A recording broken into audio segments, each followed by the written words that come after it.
I'll take this opportunity to thank each and every one of you for traveling to come here. I'm going to tell you a little bit about my story, but before we get there, I'm going to take a minute to say thank you.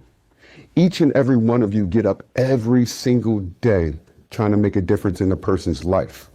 Working in corrections is not easy. You deal with some circumstances that other people would not want to take, would not like to do, don't want to be a part of it, and everything that's associated with that. But you guys get up every single day to make a difference, and that's what it means to be a mentor. And I wanted to let everyone know that there's a mentor in you, and each and every one of you make a difference in a life. So, looks like, give me one more time, I'm going to try to get the screen up. All right. Well, what the screen should show you is to show you a bridge, and it's paving the bridge to success. Before I even start the talk, I want each and every one of you to get in your mind that when a justed, impacted individual walks into your classroom and you're ready to start teaching them, the first thing that I want you to understand is that they're already broken. They've already experienced a life of traumatic experiences. They've already been through things that most people should not experience. And it's those educators that open up the doors, opens up the experience, opens up their mind to allow them to be nurtured and taught. So you know what? Since we're having some technical difficulties, I'll do this from the muscle. All right, so look, my name is Melvin Williams. I am the author of There's a Mentor in You. Small actions of belief make a difference in a life. I didn't grow up easily. We're gonna start off by how I got here and why we're here. In 1983, my father was murdered. He was 22 years old, a prospective professional boxer, someone who had his whole life ahead of him. It was ripped from his hands by someone named Christopher Barry. As the bullets permeated his body and it permeated his life, they snatched all that away from my family. This young man that had his whole future ahead of him no longer had the most important role model in his life, and that was my father. So due to that, I grew up just like most kids, struggling, trying to find my way around. And when you lose a loved one like my mother did, her husband, it changes who you are. So for the next couple years, my mother was dealing with grief. And when you deal with grief, you try to deal with it in all different types of manners. And the first thing that my mother did is she found a boyfriend. And lo and behold, this boyfriend was a very abusive man. I still vividly remember him breaking my mother's nose. I still vividly remember living in Passyunk projects in Philadelphia, Pennsylvania, and my mom standing at the top of the steps, and it's as if the blood expanded from out of her face. But you know, women are survivors. They keep going. They don't stop right there. So you know what she did next? She needed to substitute that pain. So she started to use drugs. So my father was murdered in 1983. I'm about 2.5 years old, 3 years old. My brother is still inside the womb. My brother was born on January 15th, 1984. So we all know what trauma does to individuals. So I started out with 3 siblings. It was 4 of us all together. So my father was murdered. My brother was inside of the womb while it happened. He grew up as a neurodivergent child. He is no longer with us today. He took his own life at 26 years old. Now, because we're having some technical difficulties, I'm going to step back and step forward a few times because I don't have my presentation to follow. But like I said, my mother got involved in drugs, crack cocaine to be specific. And then what happened is her brother died. So in 1988, after my father was murdered in 1983, my uncle got shot on 21st and Dolphin. So in my life, I experienced a lot of hardship, a lot of trauma. So we're going to back up a little bit because we now have the screen. We'll talk a little bit about today's agenda. So today's agenda really talks about my personal journey, the power of career and technical education, why correctional education matters, some data and some impact. And really, I just want to celebrate you guys' mentorship. So before we move forward, this dedication is to each and every one of you guys. You guys wake up each and every day trying to make a difference in a person's life. I would not be here without your dedication. I don't know of any other group that walks into a controlled environment, subject themselves to be searched, subject themselves to be put at risk, to be injured, to be hurt, just to make a difference in a person's life. So this speech right here is dedicated to you. So like I said earlier today, my father was murdered by Christopher Berry in 1983. Melvin Mark Langley. We talked a little bit about my mother's drug usage and her abuse. My uncle, I put these newspaper clips here because it's been a part of my life. So here it is, they talk about another life taken from me, another individual that had the opportunity to mentor me, but he got caught up in the game, he got caught up in drugs, and he was murdered for it. We talked a little bit about my mother's drug usage and how it affected her and how she made sacrifices and how she tried to get the pain away by using drugs, by being with other men and doing all of these different circumstances. But now we'll draw down into it so we really get down into it. So when we think about it, losing a father, a mother on drugs, losing an uncle, right? Next came homelessness. By the time I was 10 years old, this is a map of Philadelphia. By the time I was 10 years old, I had lived in every last block that you see on that map. Most people always say, what part of Philly you from? I always be like, I'm from Philly. I grew up in the 80s during crack epidemic, so I lived in all the areas, right? So like I'm from South Philly. I started out when I was born, past Shunk Projects. I'm from North Philly. We settled in there when it was all said and done. When I started to be a knucklehead, we were in Germantown, so all of these blocks I lived into. So by the time I was 10 years old, I had already been to 13 different elementary schools. What does that look like on someone's education? How does that influence it? How does that influence a person that actually already suffers from PTSD because my father was murdered by his alleged best friend? So a kid who already doesn't trust people, who's already experienced what it's like to have someone you trust take someone from you, move into multiple neighborhoods inside of Philadelphia in the 80s where it just was rough and tough. So what that does, right, and that is 11th and Cumberland right there, the projects that we lived in. But what that does is when you experience all those things, the streets became my first mentor. The streets were the first people to ever tell me how to make money. The streets were the first people that picked me up and grabbed me and said everything is going to be okay. But there's a caveat to that. The streets created that young man right there that you see. That young man that at 17 years old was that young man that at 16 years old, let's even go back before this. The first time I ever was arrested was at 12 years old, right? So we have some people here from juvenile justice. We have some correctional officers. We have some people from here from technical education. We have the whole gambit in here. So let's just start from the beginning. First time I was arrested, it was at 12 years old. The next time I was adjudicated at 15 years old. When I got to this juvenile placement facility, it's called the Terraces. So do we have anybody in here from the Lancaster area, the Ephrata area, Pennsylvania? Well, we got some Pittsburgh people here. So let's just say that the Terraces is located somewhere close to Lancaster. When I got there, I was 16 years old, suffering from low self-esteem, right? I actually believed that I did not have any talent. To this day, I still can't believe that I believed that I didn't have any talent. But I was suffering from depression. I was suffering from PTSD. And at that point, I had never had a role model in my life to tell me, you know what, you're a pretty bright kid. And then something happened. I robbed the next door neighbor. So I'm 15 years old, robbed the next door neighbor. We live in Philadelphia Housing Authority. I didn't get caught. I was smart enough not to do that. But there was some problems with that. The neighbor knew that I did it. She couldn't quite prove it, but she knew that I did it. The Philadelphia Housing Authority gave my mother an alternative. They said, your son is out of control. You either deal with him or we'll find a way to deal with him. So on August 1st, 1997, I woke up and my mom was screaming at the top of her lungs and she said, don't move, don't run. And I said, why? She said, because the cops about to lock you up. So long story short, I ended up at the Terraces in Ephrata, Pennsylvania. My first experience with a juvenile placement facility.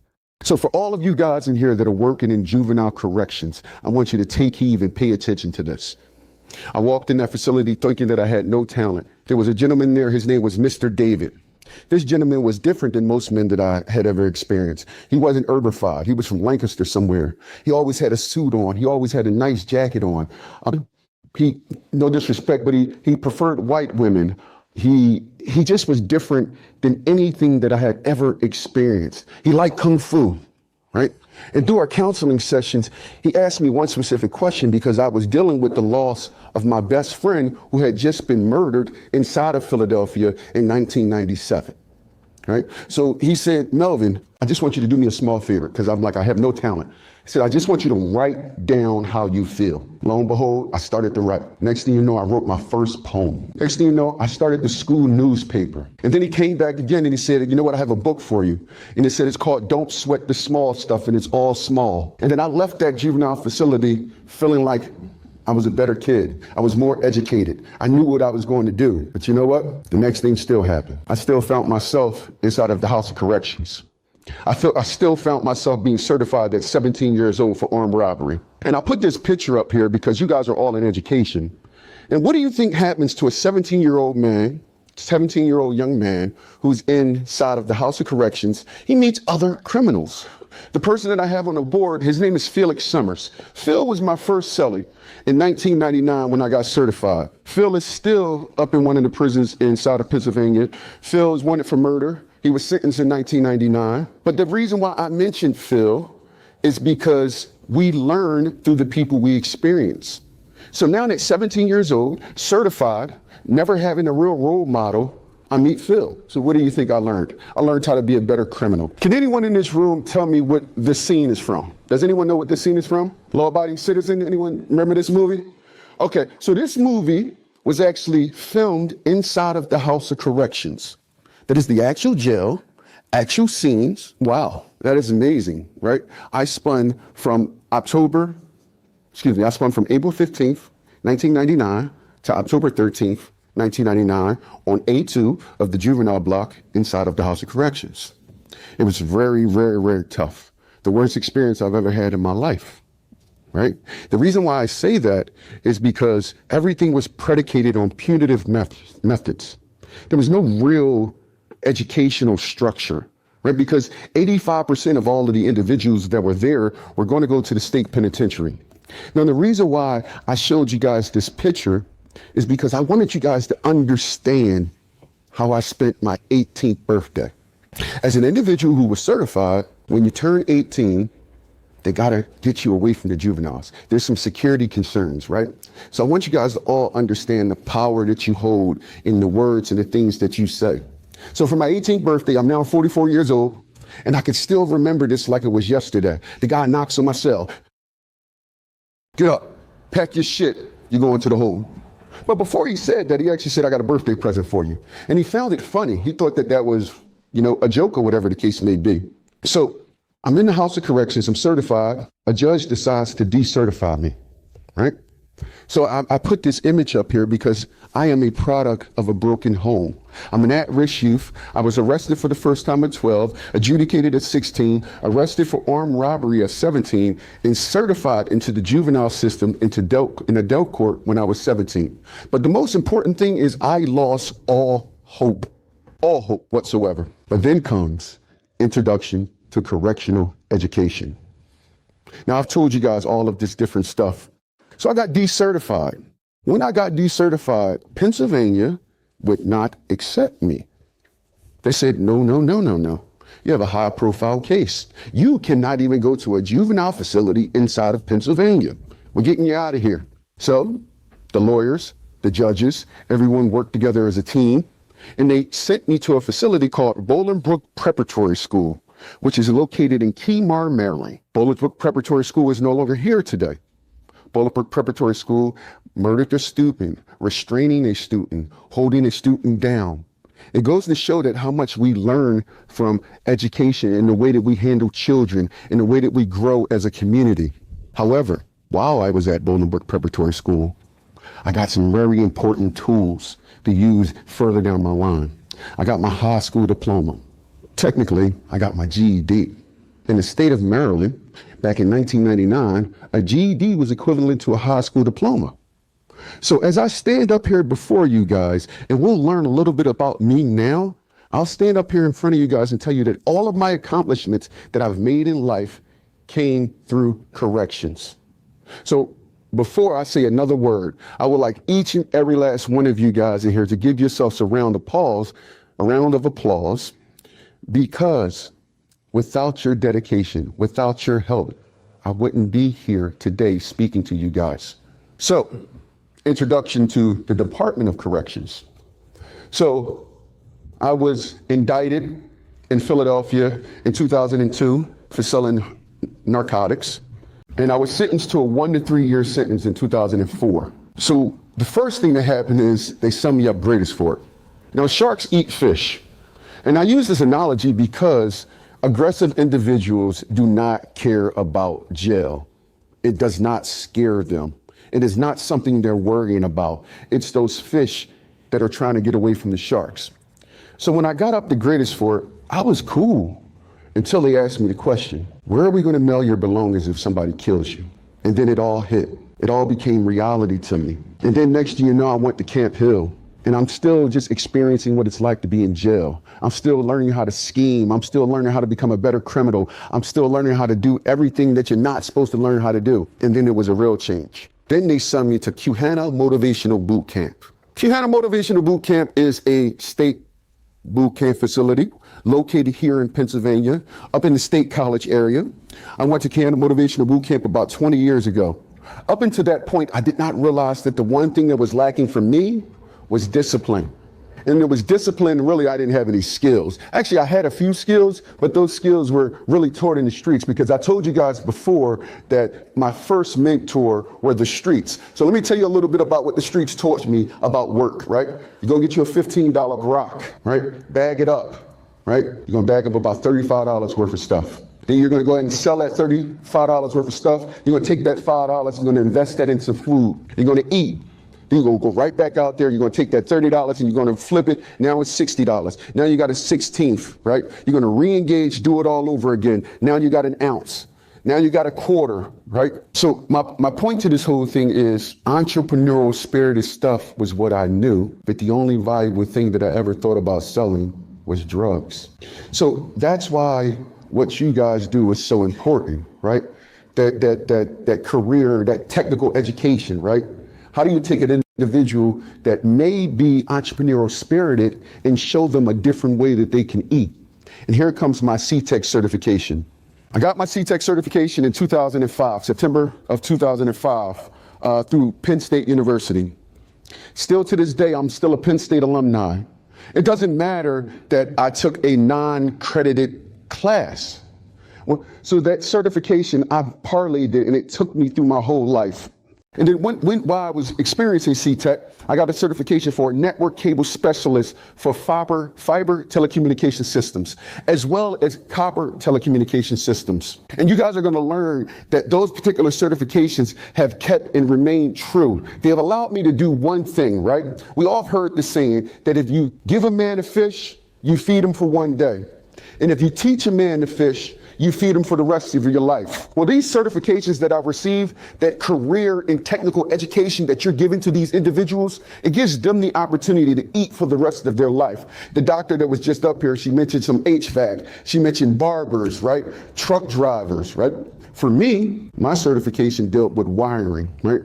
So how can we live in an economy where we live in a subscription-based economy and we're teaching these individuals, right? We're giving them these tools. It's going in their bucket, right? They'll never starve again because they'll always be able to eat. So I'll say to you one time, CTE changes lives. Career and technical education programs change lives. The slide that you see here that I use, knowledge is power. This is a slide for me doing one of my first jobs when I started my own company, M&N Communications. I took the same knowledge that I learned through my C-Tech program, right? The same knowledge of how to splice wires, how to terminate wires, how to set up a telecommunication closet. I took that and I started to find outside work, all with just an introduction to telecommunications. Once again, I'm gonna say that for you guys again, all with just an introduction to telecommunications.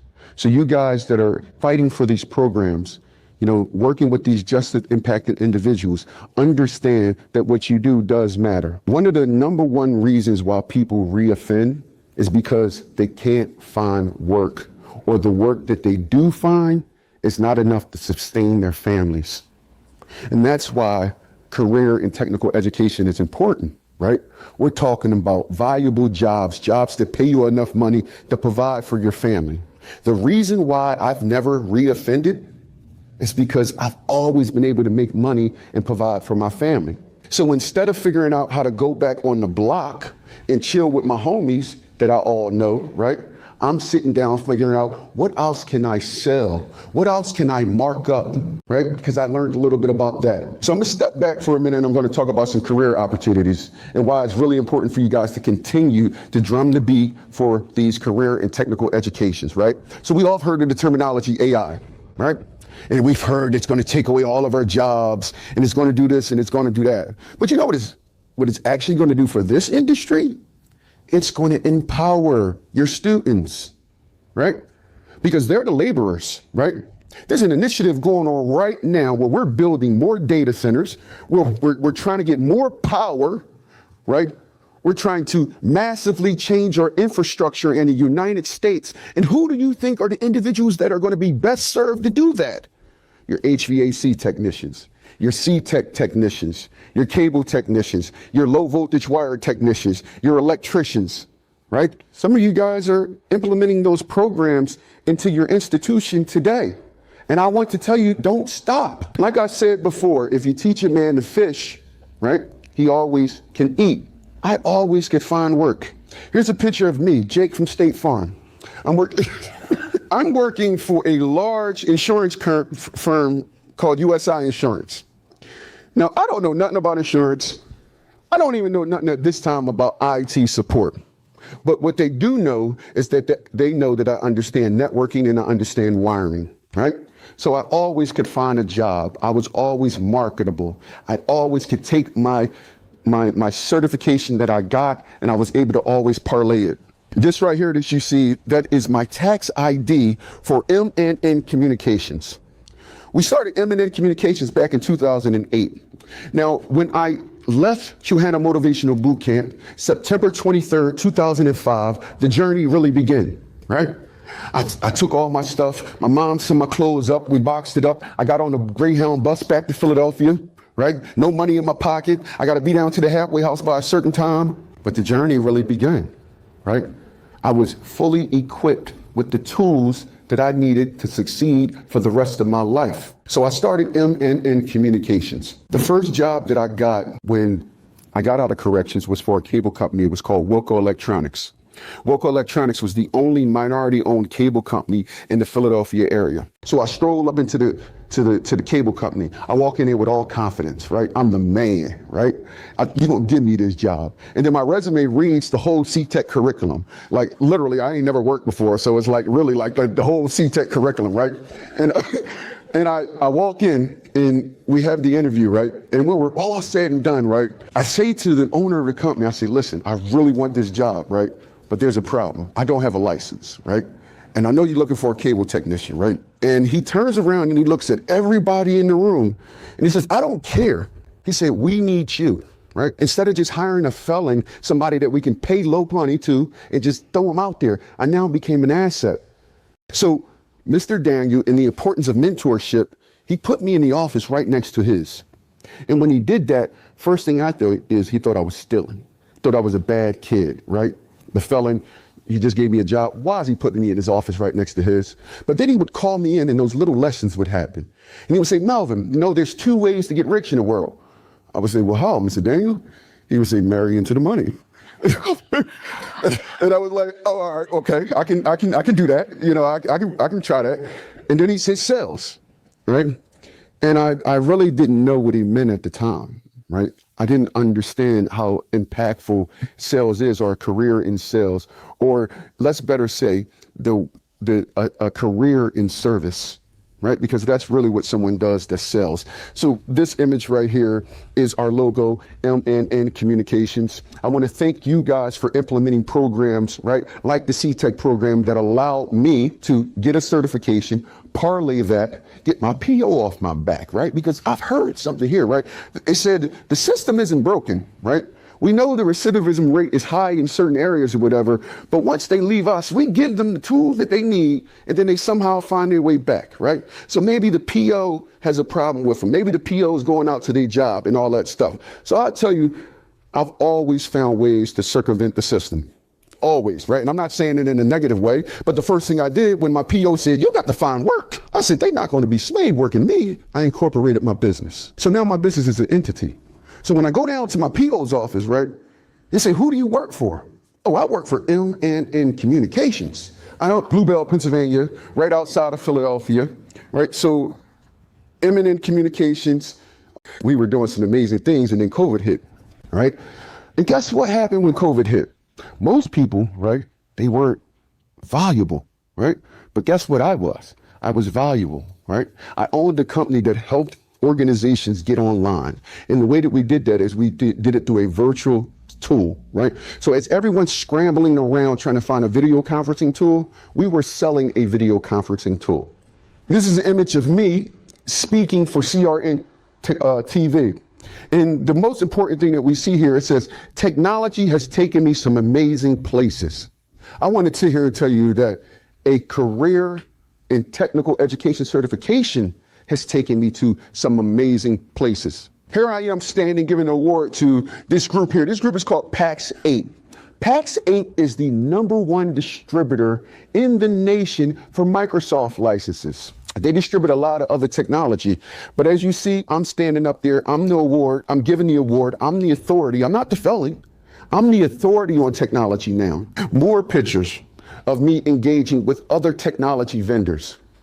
This next picture here is very important to me. This is an image of me down at Morgan Camp down in Florida. What we did is we went down there and we gave back. Morgan Camp is a camp for disabled individuals. You have to be able to be in a wheelchair, and it's for youth individuals. It's kind of like the Make-A-Wish Foundation.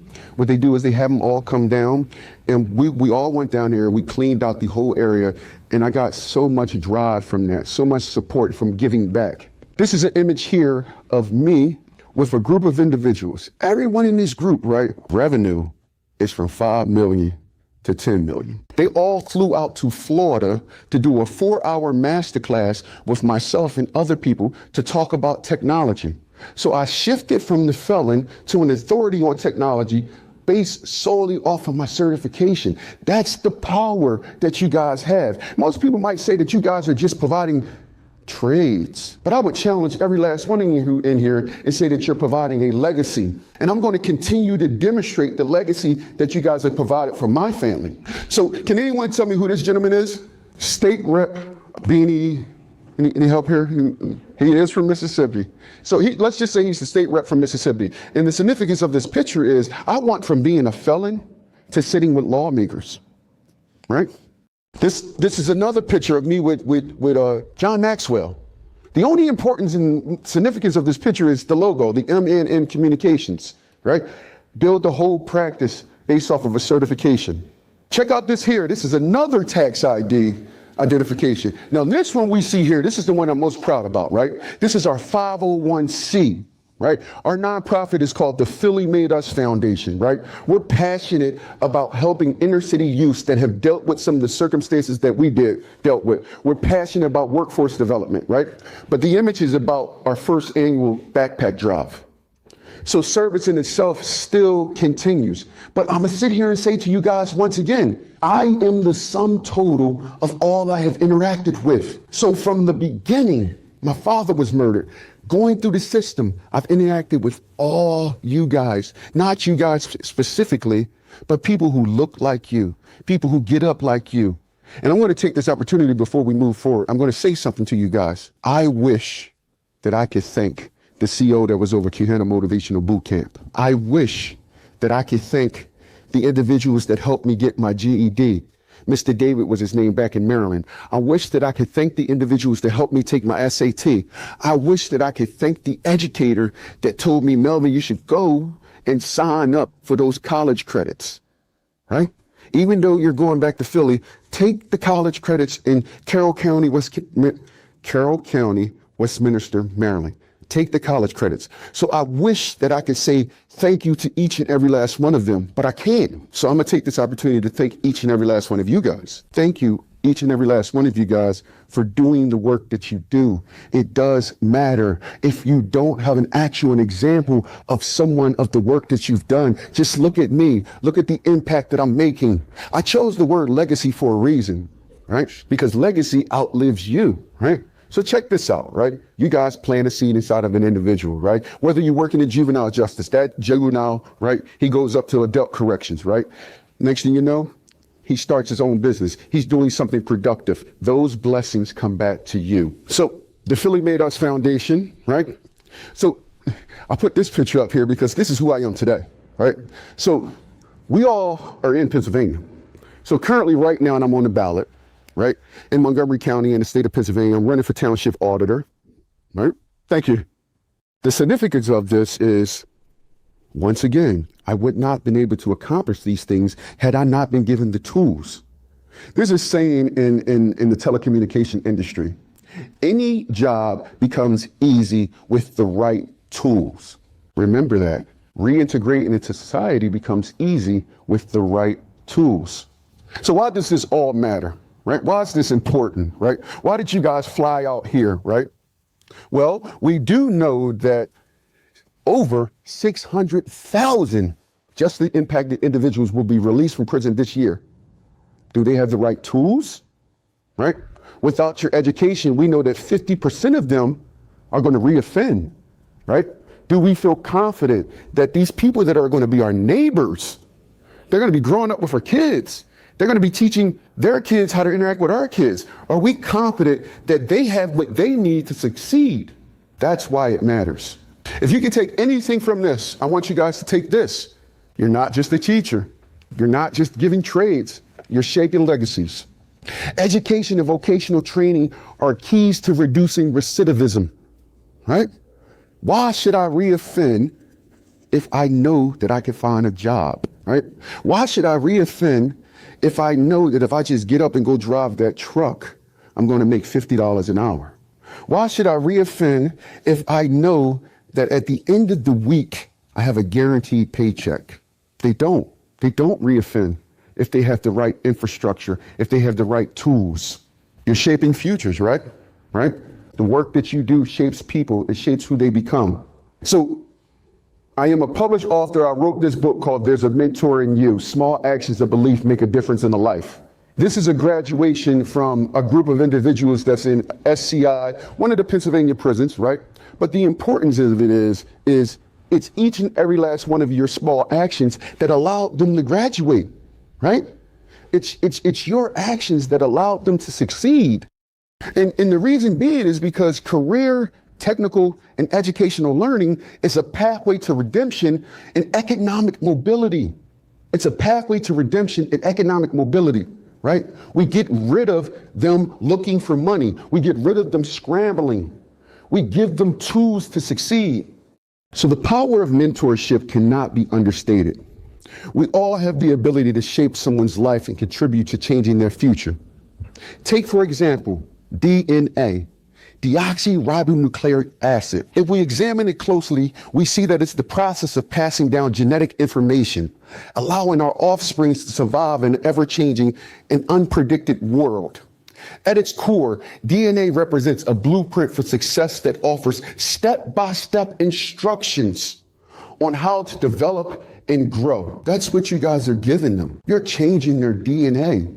You're giving them step-by-step instructions on how to become a productive member of society.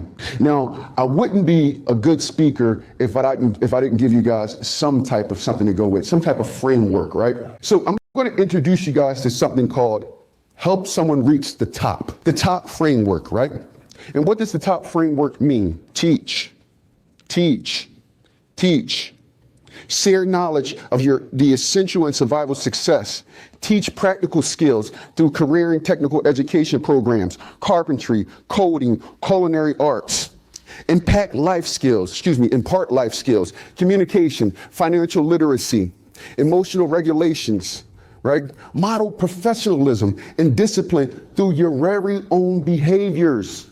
So help someone reach the top by teaching them all of those aspects. Offer someone opportunity. Provide opportunities regardless of someone's background or past, right?